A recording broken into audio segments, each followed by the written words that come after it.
Para saudara dan saudari yang Tuhan cintai, selamat pagi dan selamat bertemu lagi dalam renungan harian dari Paroki Santo Petrus dan Paulus Sargapura, hari Selasa tanggal 26 April 2026 dalam masa Paskah yang kedua. Mengawali hari yang baru ini, kita hendak mendengar dan merenungkan sabda Tuhan. Marilah sebelum kita mendengar dan merenungkan sabda Tuhan, kita berdoa. Dalam nama Bapa dan Putra dan Roh Kudus. Amin. Allah Bapa Maha Penyayang, utuslah Roh Kudus dan jadikanlah kami manusia baru. Ciptakanlah dunia ini menjadi baru dan perkenankanlah kami sehati sebudi mengakui kemurahan hati-Mu terhadap kami. Bersabdalah ya Tuhan, kami siap untuk mendengarkan. Terpujilah Engkau Bapa, Putra dan Roh Kudus, ini dan sepanjang segala masa. Amin. Para saudara dan saudari yang Tuhan cintai, sabda Tuhan yang hendak kita dengar dan kita renungkan untuk mengawali hari yang baru ini, hari Selasa dalam masa Paskah yang kedua, diambil dari Injil Yohanes pasal 3 ayat 7 sampai 15. Tuhan bersamamu.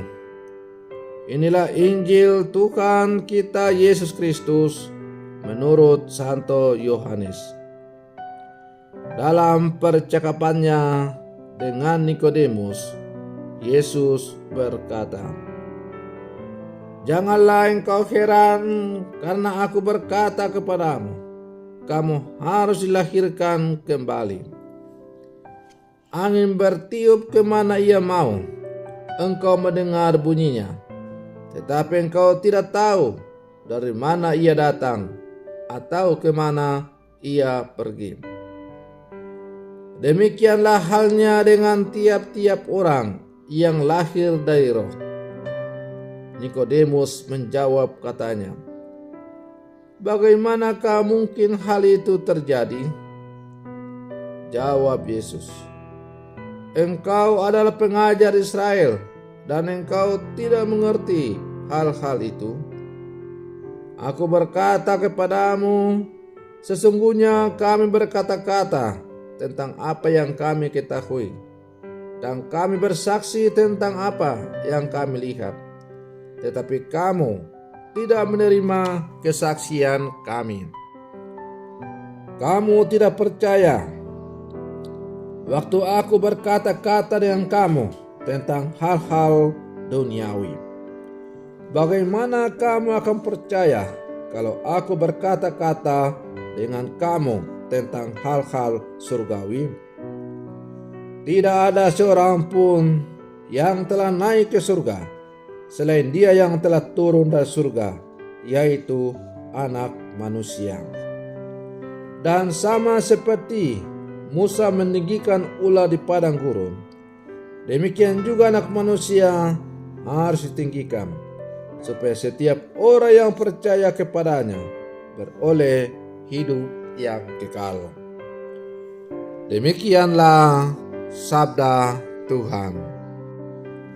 Para saudara dan saudari yang Tuhan cintai, kamu harus dilahirkan kembali. Demikian perintah Yesus kepada Nikodemus, sebagaimana kita dengar dari percakapan Yesus dengan Nikodemus melalui bacaan Injil yang baru saja kita dengar.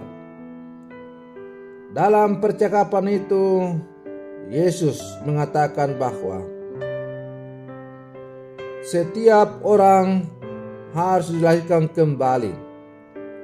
Sebuah perintah agar membaharui diri menanggalkan manusia lama dan menjadi manusia baru dalam persekutuan dengan Yesus, Sang Guru Agung. Perintah yang sama pun dialamatkan kepada kita yang hidup di zaman sekarang. Kita diminta untuk selalu membaharui diri dengan jalan pertobatan, sehingga kita menjadi manusia baru. Para saudara dan saudari yang Tuhan cintai, dengan menjadi manusia baru atau dilahirkan kembali, kita pun layak menjadi saksi Kristus di tengah dunia yang terus berubah. Kami berkata-kata tentang apa yang kami ketahui, dan kami bersaksi tentang apa yang kami lihat, tetapi kamu tidak menerima kesaksian kami. Tanpa usaha untuk dilahirkan kembali, kesaksian dan pewartaan kita amat dangkal, mudah dicabut, dan mudah dihempas oleh arus dunia yang semakin menggelorakan individualisme, konsumerisme, hedonisme, peperangan, terorisme, dan lain-lain. Para saudara dan saudari yang Tuhan cintai, agar kita mampu untuk membaharui diri, maka sebagaimana Yesus menuntut keterbukaan hati Nikodemus, kita pun dituntut oleh Yesus untuk membuka hati. Hanya dengan hati yang terbuka, pengajaran yang disampaikan oleh Yesus dapat dipahami. Kita perlu meninggalkan prinsip-prinsip kebenaran untuk menerima dan memahami apa yang dimaksudkan Yesus dengan kelahiran baru. Keterbukaan hati membuat sapaan dan pengajaran Yesus mudah diresapi. Keterbukaan hati juga membuat kita bisa menerima orang lain dan pendapatnya. Dan keterbukaan hati memampukan kita untuk membaharui diri sehingga kita tidak mudah salah paham. Sebab kita dapat menerima hal-hal yang baik dari orang lain, bahkan dari mereka yang ditolak di lingkungan masyarakat. Para saudara dan saudari yang Tuhan cintai, pesta Paskah adalah pesta sukacita. Pesta Paskah bukan hanya kebangkitan Tuhan yang kita imani sebagai juru selamat, tetapi pesta Paskah juga adalah merupakan pesta kebangkitan iman kita untuk selalu membaharui komitmen hidup kita sebagai orang-orang Katolik yang hidup di zaman sekarang. Bahwa kita sering jatuh ke dalam dosa, kita sering melupakan tugas dan panggilan kita untuk mewartakan Injil dalam kehidupan kita.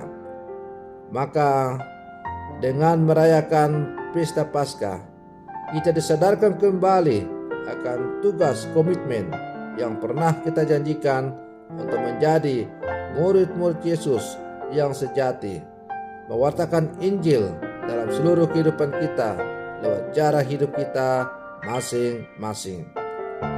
Para saudara dan saudari yang Tuhan cintai, maka mari kita bangkit bersama Kristus untuk semakin menyadarkan hidup kita, panggilan kita, diri kita, bahwa kita adalah murid-murid Yesus yang juga telah berkomitmen untuk selalu mewartakan Injil dalam seluruh kehidupan kita lewat kesaksian hidup kita masing-masing.